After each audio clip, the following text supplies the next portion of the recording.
we're going to talk about using art for mental well-being. First of all, do you have to be good at art to get the benefits? No, of course not. I think people have a very kind of warped perception of their own abilities with art. It should be as natural as reading and writing and, you know, and watching the telly. You know, when you're a baby and a toddler, you pick up a pencil and you start to draw and you scribble and stuff.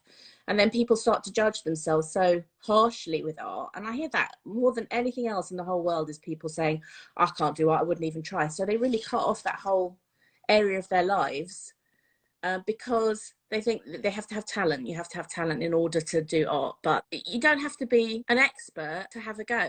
Everybody can have a go. And I've said this to you, and I've heard loads of other people. In fact, there's been so many people that I've heard say to you, I can't even draw a stick man, that I think you could have retired by now if you had a penny for every time someone said that to you. That's where the money is. That's where the money is, teaching people to draw stick men. Yeah, exactly.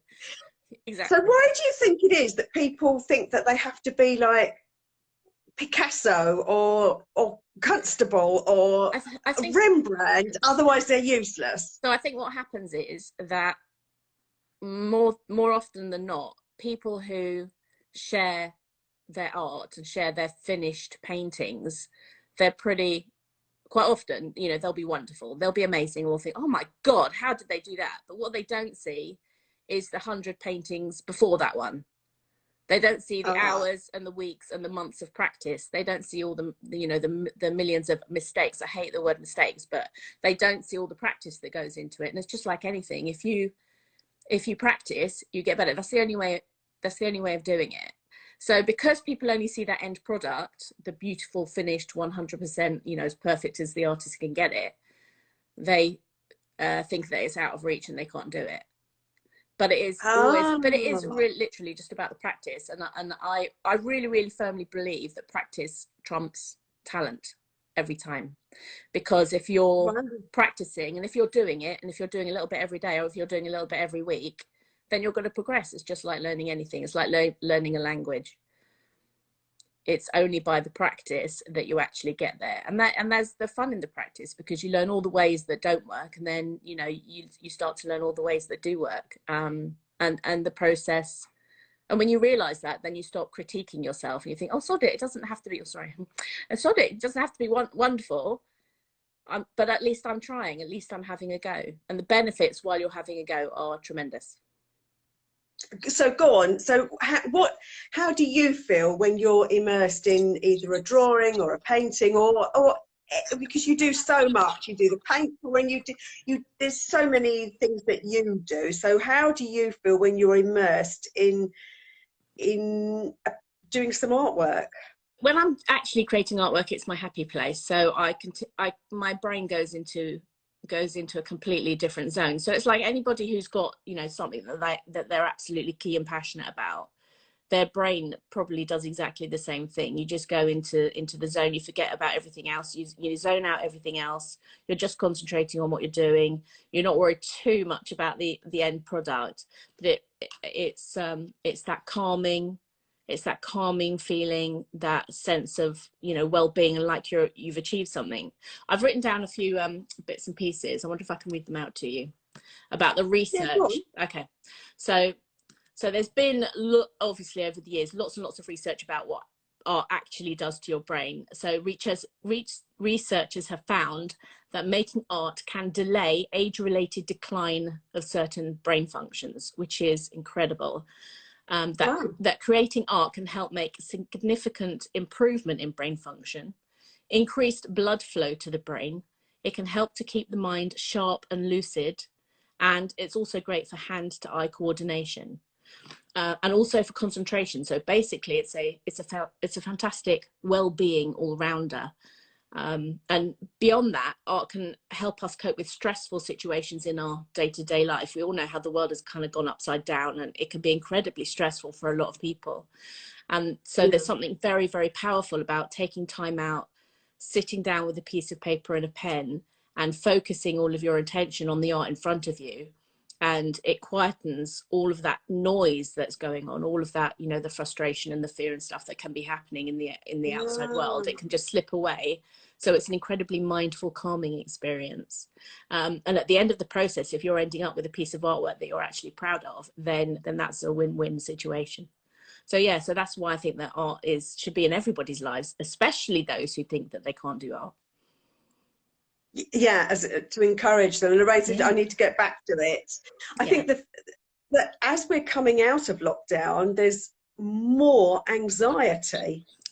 Yeah. Because people are worried, from what people have said to me, that they're worried that they're going to be expected to do things that they're not maybe quite ready to do yet. So I think there's just as much anxiety coming out of it, and there was while we were in it. Yeah. You sort of know what I mean. Yeah. So this is a good time. Any time is a good time to start drawing. What should people start with? Because there's so many different mediums, aren't there? There are. I think really, I'm just going to rearrange myself into mobile. So yeah, I'm sorry about all the wobbling. Anybody, you know, getting nausea in the background, do apologise. Yeah, it's seasickness, isn't it, from the phone shaking. I wasn't prepared. So pencil and a piece of paper, that's it. Everybody has probably got a pencil and a piece of paper. And you know, you go into the garden, take your piece of paper and a pencil into the garden, and find a plant or a flower, and just, you know, sit down and sketch it for 10 minutes. You know, try it for 10 minutes, see how it feels, see what you come up with, see if you're actually enjoying the process. Try not to critique yourself too much. And it can be as absolutely as simple as that. Wow. Yeah. And then for people who like color, you can get yourself some color pencils. You know, you can get, you know, cheap watercolor sets, you know, from the craft shops, and just have a go. Just do it, and don't be scared to do it. You've got some wonderful workshops on your website, haven't you? The drawing of the monkey and the happy cow and the the monkey. I've got the monkey here. I mean, we did the robin in 10 minutes, didn't we? I mean, that was just amazing. Yeah, I've got the robin. So I'm doing a free Facebook Live fundraiser on Saturday 1st of May, and that's raising funds for Akuro. So anybody who fancies joining in for a free art session is more than welcome to just come to the Arthouse Oasis Facebook page on that day, and then they can have a go at drawing ourselves. I'm not sure what the subject is going to be. It might be a bumblebee on a sunflower, but we will see. I'm still working it out. still working it out. And what time will that be? That will be 10 o'clock in the morning, 10 till 1 in the afternoon. And then the other workshops that I'm doing now, I'm recording and putting them all on the art platform, because it's difficult sometimes to make a workshop because you have to be free at the right time and date. So now the workshops are going on the online art platform, so people can then book them and run them when they want, because they're all video based. And do you know, that was brilliant. I had to go at that with the rose, and it was so good, because you can, as you're watching you, and then you do it, and then stop it, and then maybe go back, rub it out, and do it again. Have you got it? Have you got it? I have got it somewhere, yeah, but it's too. Do you want me to see if I can show you? Yeah, go on. Let's see if I can show. Oh yeah, here it is. Here's my rose. Look at that! It's gorgeous. That is I must admit, I was really pleased with that, and that was your first online workshop, and it was a lot of fun. Thank you. I was a bit concentrating with the, you're concentrating with the tongues out. But it's not just the drawing, it's all the shading and everything. That was really interesting. It's all the other, it's not just the drawing of the outline, it's the other bit. While you're concentrating, you can't think about anything else. Yeah, except me and my lovely voice, eh? and just do this and leave this bit. I mean, it was a lot of fun. I would encourage anybody to have a go. Yeah, and that was free. So yeah, if anybody wants to. It's a nice thing to do as a family, isn't it? Or a few of you together over Zoom, which is Yeah, I've done quite a few, A lot. quite a few family Zoom workshops actually, and it is a really nice way for the families to get together when they can't be in the same room together, to create something together. And it spans quite a wide range as well. So you can have your, like, you know, your 8 or 9-year-olds doing it with their grandparents doing it, and everyone's remotely, and yet everybody's creating, you know, a beautiful picture. So yeah, it's lovely. I love doing it. It gives you a real sense of achievement. I'm not sure I could recreate it on my own without your instructions, but Go on, sorry. but I was just going to say, neither could I. you do get a real sense of achievement and pride in something that you've created, Yeah. which is fabulous. Yeah, absolutely. It does make you feel good about yourself, I have to say. It really does.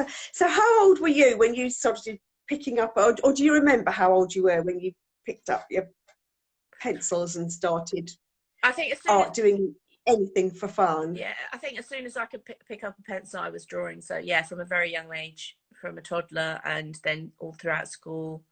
And then my degree was in animation because I love to draw.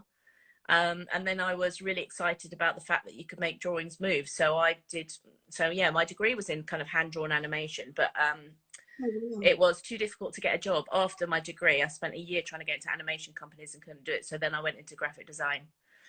But yeah, always kept the illustration side very, very much, you know, in the forefront of my business, because I just loved the drawing and the sketching. Yeah, but the Arthouse Oasis only came about like about a year and a half ago, something like that. So it's quite new still. So, and when can people come back? Because you've got a beautiful studio. I have. It's a bit messy at the moment. We've got a lot of art stuff going on.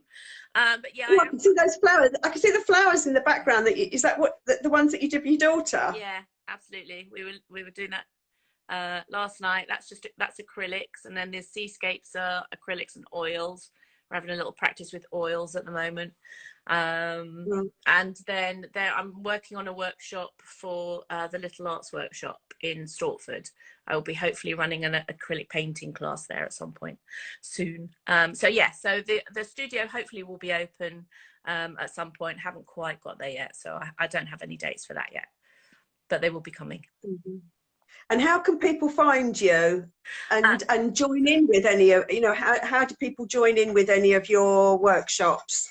If they want to book a private workshop, then they can just email me on info@thearthouseoasis.com. But if anyone wants to try a workshop in their own time, then they can go to my online platform, which they'll find on my website, and then they can just choose which workshop they want to do. I've got the 3 rows, draw a giraffe, and I've got the watercolor flamingo up there at the moment, and then draw a sheep should be coming out either this week or next week. I can show you, actually. I can show you the sheep. Bear with. Shall I get the sheep out? Yes. Not the actual sheep. Hold on. There we go. No, you haven't got Dolly in there. No.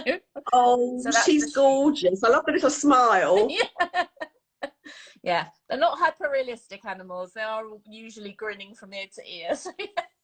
But that one should be out shortly. And that's not realistic? How do you know?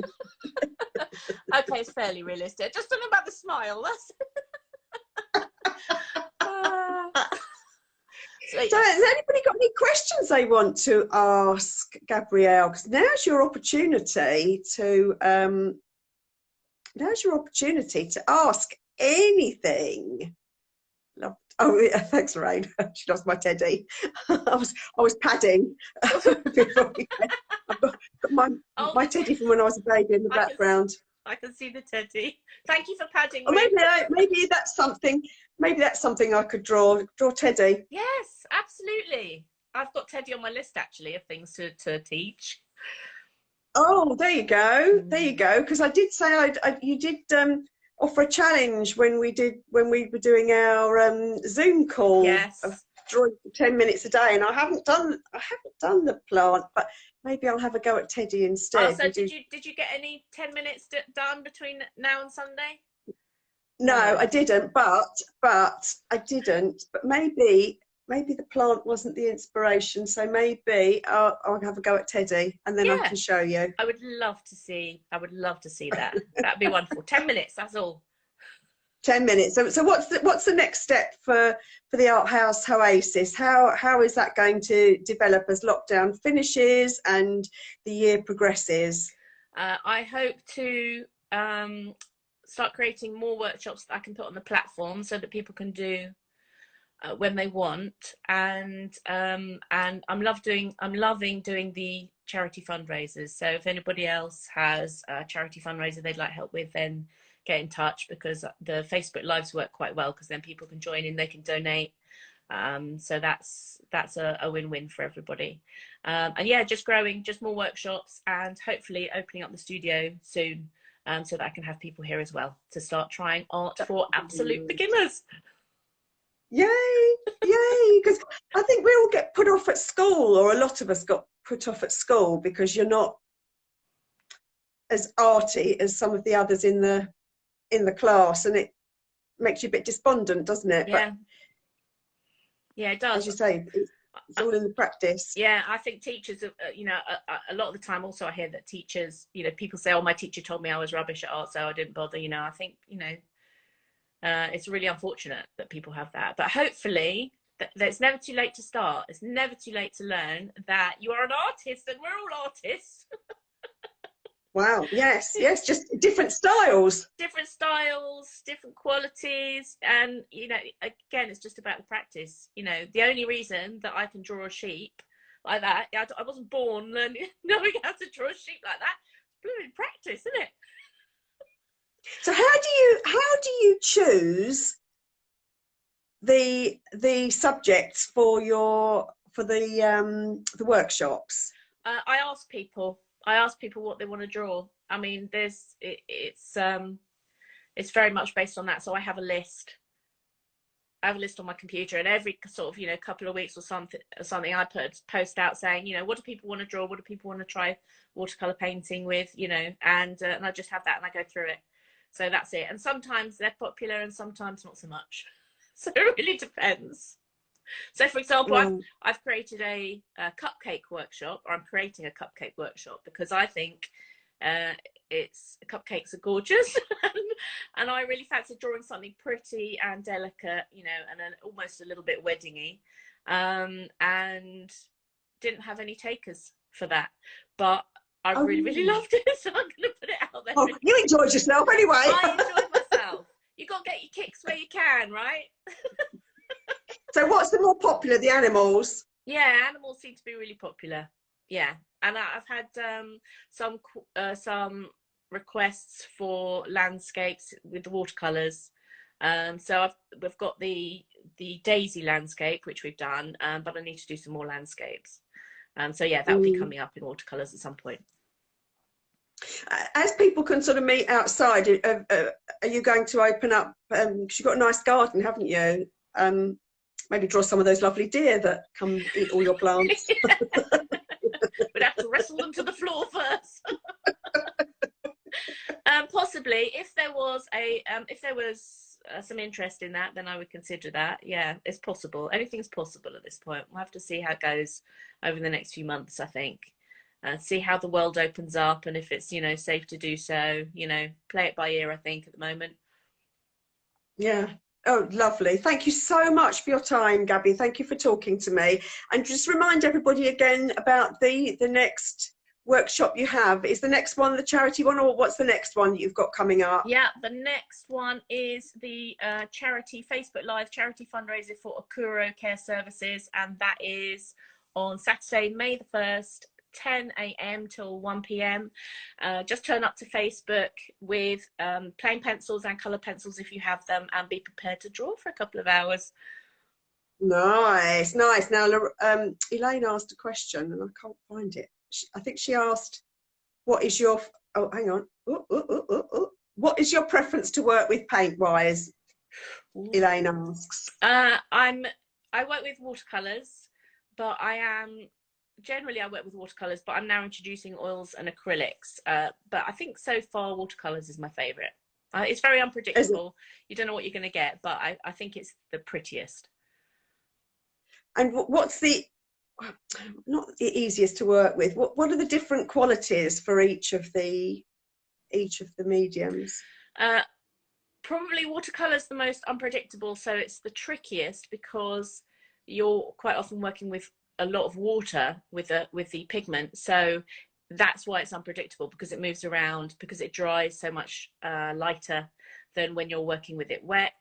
The acrylics is pretty straightforward to use because you can just take it straight out of the pot and paint with it, and then it's dry in a few minutes, so it's quite fast drying, which means that you can then layer it up and you can keep going with it. So it's kind of probably what you'd be using like at schools, you know, when you're young, to practice with. So that I quite like acrylics because they're fast and easy.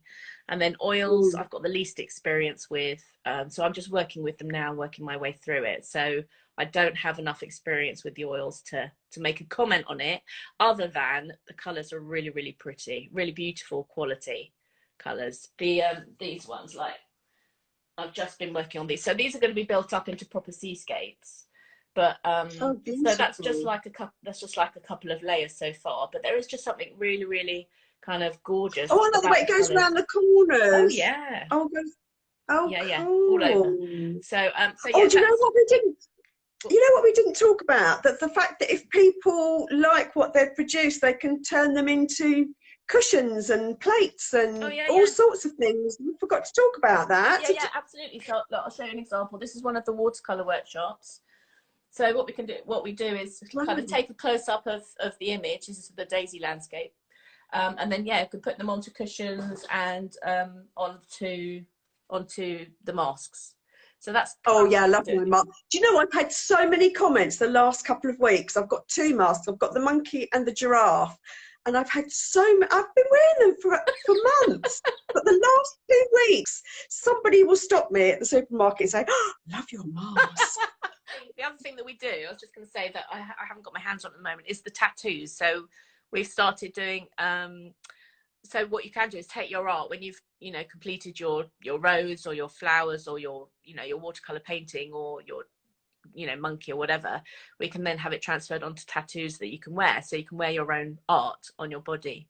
So that's been really fun. Clever. Yeah. So at some point, what we're going to do, I'm going to run a workshop for children, and as part of the workshop, we'll then offer to have the tattoo service as well. So we'll choose something specifically that kids might like to wear on their arms, and then build a workshop around that. That is so clever. My older grandchildren would love that. Okay. They love a bit of a tattoo that you end up with bits stuck on your arm for weeks. Yeah, absolutely. Well, it's just a nice way of kind of sort of continuing. You know, you've put the work into the artwork, and if it's something that you love, obviously, you know, if you didn't love it, you wouldn't bother with the tattoo. But if you do end up loving it, then, you know, why not show it off? Oh, look what I did, you know. So it's nice, that's so cool, isn't it? Yeah. Brilliant. I love it. Thank you so much. I've really enjoyed our chat, Gabrielle, and thank you everybody for joining us. We really appreciate it. I'll see you soon. Thank you so much for having me, and lovely to see you all, guys, and have a wonderful rest of the day. Yeah, a arty rest of the day. Yeah, absolutely. Get drawing. Absolutely. Bye. All right, bye.